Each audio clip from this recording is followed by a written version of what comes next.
Hello everyone, I'm Jennifer McGrath, Manager of the Water Care Division for Holland Home Leisure, and with this presentation I'll be teaching you how to open your pool for the season and how to take care of your pool water. Feel free to take notes and contact us at Holland Home Leisure with any questions you have. The question I get asked the most about opening your pool is, when should I open my pool? Well, the answer is, once the ice is thawed, get the pool up and running as soon as you can. The products you added in the fall did their best to prevent an algae bloom while it was closed, and those products will only last for so long. Mild fall or winter temperatures, freeze and thaws, debris entering the pool, etc. can increase the risk of an algae bloom. Yikes! This is what we are trying to prevent. So algae blooms, they are expensive to treat, they take a lot of work and attention, and can sometimes take weeks to get your water back to sparkling clear, even with the best products treating the water. So it's cutting in on your valuable swimming time. A little bit of attention in the fall will save time and money in the spring. Now, this is what we are trying to prevent. Algae blooms are expensive to treat, take a lot of work and attention, and can sometimes take weeks to get your water back to sparkling clear, even with the best products treating the water, which cuts in on your valuable swimming time. By closing the pool late in the fall and opening early in the spring, that gives you the best chance for opening a clear pool. Now for covering an above-ground pool. The two common choices for above-ground pools are the classic tarp.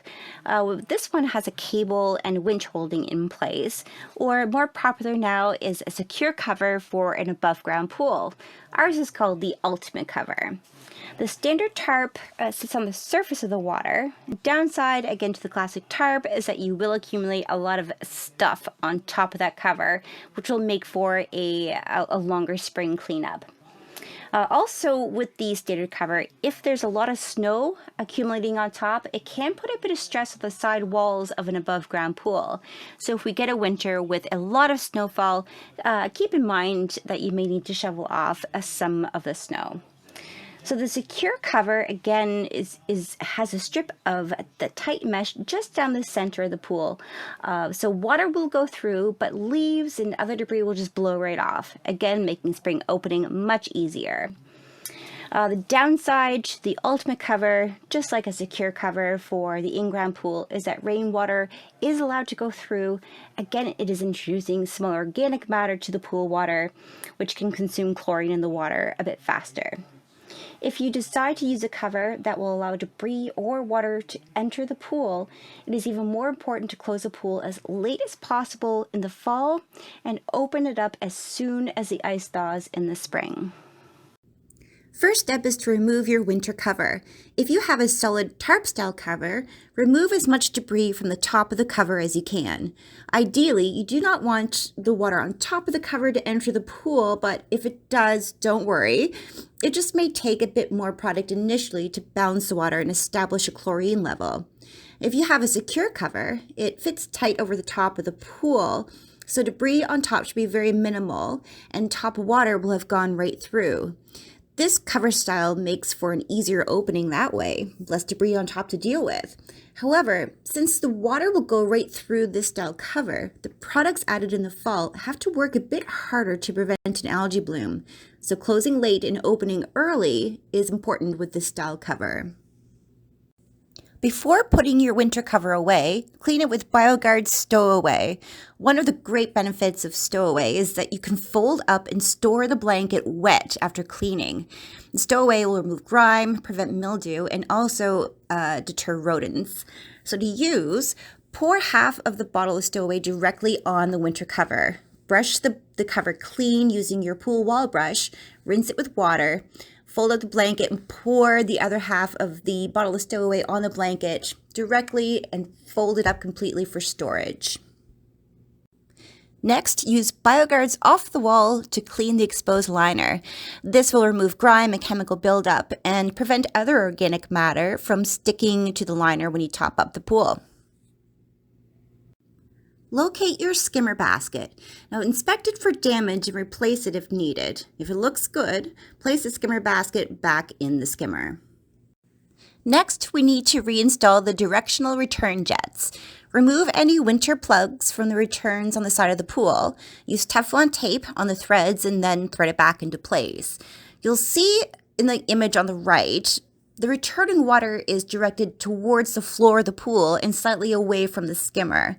Just like the weir, the direction of your return jets play a huge role in overall water circulation. The goal is to have all the water in the pool have a good chance to get into the lines to be filtered, heated, and sanitized.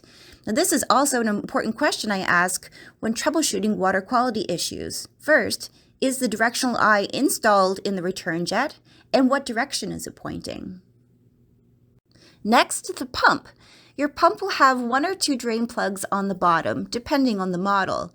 Remove the drain plugs, allow the antifreeze to drain out, and put a layer of magic lube on the drain plug's O-ring to help extend the life of the O-ring, and then put the drain plugs back on. Locate the pump strainer basket, inspect it for damage and replace if needed, then place it back on the pump. Now the pump cover will have an O-ring or gasket around it to seal it up. Put some magic lube on that O-ring, but ensure it is in good shape. Cracks, damage, or stretching of the O-ring will allow air to be pulled in when the pump is in operation, affecting how well the pump stays primed. When everything is up and running, look into the pump cover. There should be no air in there.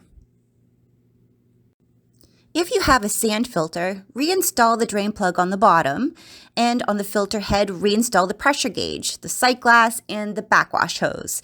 And check the pressure gauge and ensure it's okay. If you're holding it in your hand and it doesn't read 0, it needs to be replaced. Here's a fun fact about pressure gauges. Now, this is the indicator for when you need to backwash. Once you get the pool up and running, make note of what your pressure gauge is reading, and that's your normal operating pressure. Every pool can have a different normal, so ensure you know what yours is. Wait for the pressure to rise 8 to 10 psi before backwashing the filter, and then allow the filter to backwash for at least 3 minutes and rinse for 30 to 60 seconds. Now, as the pressure rises in the filter, the spaces in between the sand get smaller, resulting in better filtration. So a slightly dirty filter is more efficient in filtering smaller particles than a clean filter. When backwashing, you would typically see the water run clear after 1 or 2 minutes. However, the last stuff to come out of the filter is the smallest stuff that may not discolor or cloud the water. If the small stuff is not getting cleaned out, you have less time between backwashes. When using this practice, you should find yourself only having to backwash 4 or 5 times a season. Now, it saves on water, chemicals, and your pool will look clearer. Now, last thing for the filter, place the filter dial valve in the backwash position. Once you start the pump, any antifreeze in the lines, pump, or filter will go out your backwash hose and not back into the pool. Allow it to backwash for around 3 minutes, and then place the dial back in the filter position. If you have a cartridge filter, replace the pressure gauge, again confirming it reads 0 when it's in your hand. And put a clean cartridge or cartridges if yours takes more than one.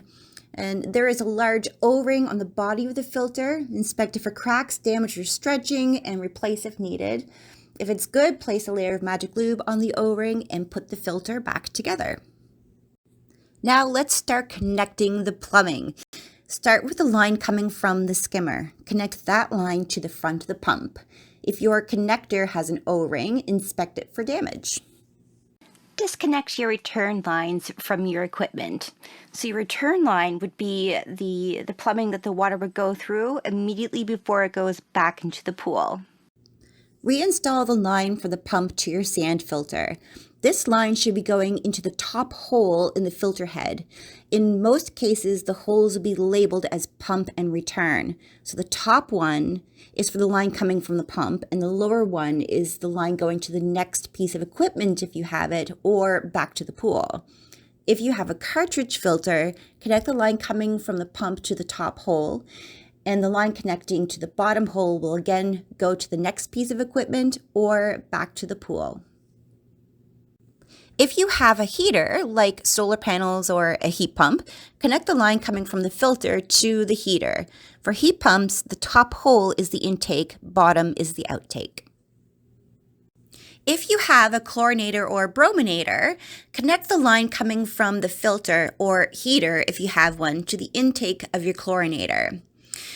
Remove the O-ring from the cover, inspect it for damage. If it looks good, apply a layer of magic lube, reinstall the O-ring. Add either chlorine or bromine pucks or sticks and place the cover back on. Now, if you have a saltwater pool, connect the line coming from the filter or, again, heater if you have one, to the intake of your salt cell.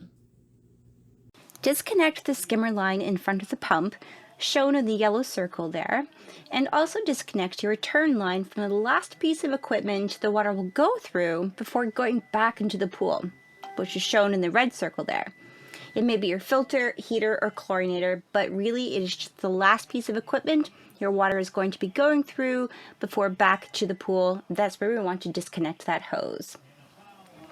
Ensure the end of those hoses are angled away from the pool, so if water displaces through the skimmer or the open return, we don't want any of that water pooling next to the pool, causing damage to the wall or bottom track if that pooling water freezes.